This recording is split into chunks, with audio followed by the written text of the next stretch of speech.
Is Amber Bongrat. I am an international best-selling author, speaker, and soul detox coach. I grew up in the country, like very small town, and my elementary and junior high was Catholic, and there was a Catholic church right beside there. So I've always like kind of had the sense of something bigger and higher and above me. And I would go to church because everyone at school would go to church. You either stay behind or you walk to church with everyone when there's mass and stuff. So I wasn't baptized, so I kind of felt left out whenever we would do the bread and all that kind of stuff. But I just, yeah, that's all I knew. And my mom never took us to church. My dad never took us to any religious institution. So that's just kind of what I knew growing up. And what happened was I actually had circumstances spiritually where things were following me. I was having nightmares. I've had vivid dreams when I was younger, and then they kind of like went away.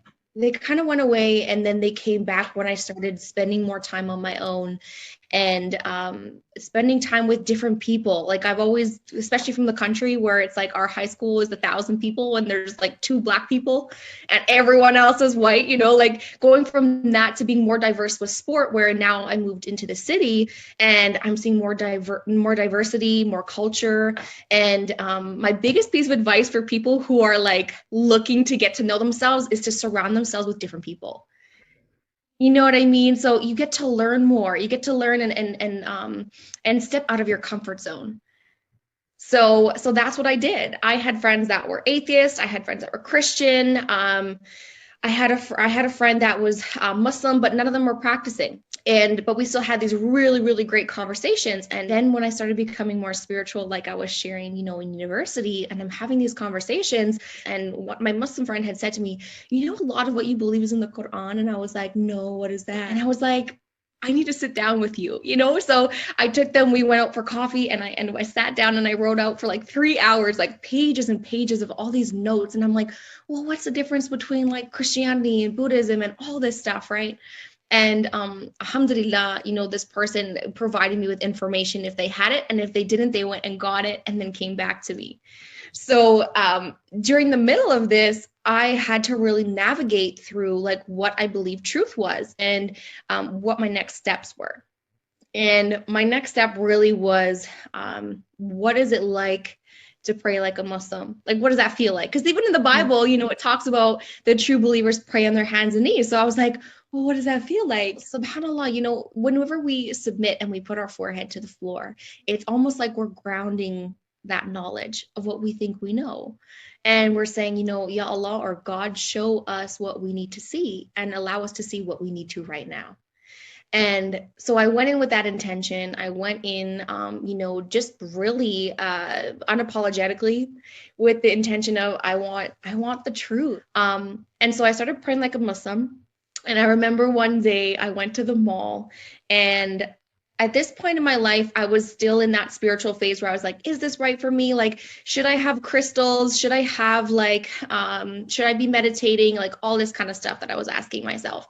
And so I went to the mall one day, and there was this tea shop. And it was right beside this crystal store with all these rocks and all this kind of stuff and incense. And so I go and I step into this tea shop because I love tea. And I go inside, right? I go inside, and there's this lady working, and she's the only one there. She's not a hijabi, so I didn't know she was Muslim. And I walk in, and she helps me out, and then she says, can I tell you something crazy? And I was like, honestly, at this point in my life, you can't surprise me. Like, I've been having all these crazy dreams. I've been like experiencing things that I've never experienced before. And I was like, yeah, like for sure. And she was like, are you spiritual? And I said, yes. And she's like, do you have crystals on you? And I said, yes. So like I, you know, rolled up my sleeve and I showed her my bracelet and my amethyst. And she said, she was like, I know you think you're Buddhist. She's like, but God's calling you to Islam because of your pure heart. And she said, do not buy into this, like, this meditation, this, like, what did she call it? She's, oh, new age spirituality. That's what she said. Don't buy into this new age spirituality because whenever you open your chakras or your energy centers, she says, what will happen is jinn will be attached to you. And she said, something's following you. And so that was the point where I was like, how does this lady know this? Because I was going next door to get like the third eye. You know how some people in Turkey use that? Yeah, I was yeah, like, yeah. oh, I wonder if that's for me, right? Like, I wonder if this will help me. Because I was feeling things following me home. I was having nightmares. I was having all these things happen, and I didn't know what to do, right? So I had my friend say, like, you can play Surah Baqarah, you can play this in your house, right? Um, but the thing is if energy is following you in your home, it's difficult to be able to navigate, and it kept happening. So this lady gives me Ayatul Kursi. So she gives me this ayah, and she says, play this in your house. She said, open all the windows and doors in your house, play this thing. She gave it to me on YouTube. And I said, okay, like, why not? Like, I have nothing to lose at this point. So I play it, and then my nightmares went away. And I was like, maybe this is a coincidence, like maybe it's just happening. So one day I decided not to play Ayatul Kursi. And I always tell people, like, this is a trigger warning. If you don't want to listen to my dream, you don't have to. And I only tell this specific dream for teaching purposes and for my story. So feel free to, you guys, if you want to listen and continue to listen, it's only for this story. So I had this dream. And in my dream, like, I'm alive. It's like I'm living, you know what I mean, in real life. I can make conscious decisions. I can do things in my dream. And so I see this living room, and there's a room in front of me and a room behind me, and there's these two twins. And it's the first time that I've actually seen, like, scarred women in my dream. And so I go into the living room, and I never, like, look back behind me to see the lady in the other room. It was more like I trusted she was there, and she was just whatever. The room was dark, and I just wanted to turn the light on at the front of the room. So I walk towards the front of the room, and I reach up to turn the light on, and I yell out the name Elsa out of nowhere, and I fall to the ground, and I miss the light.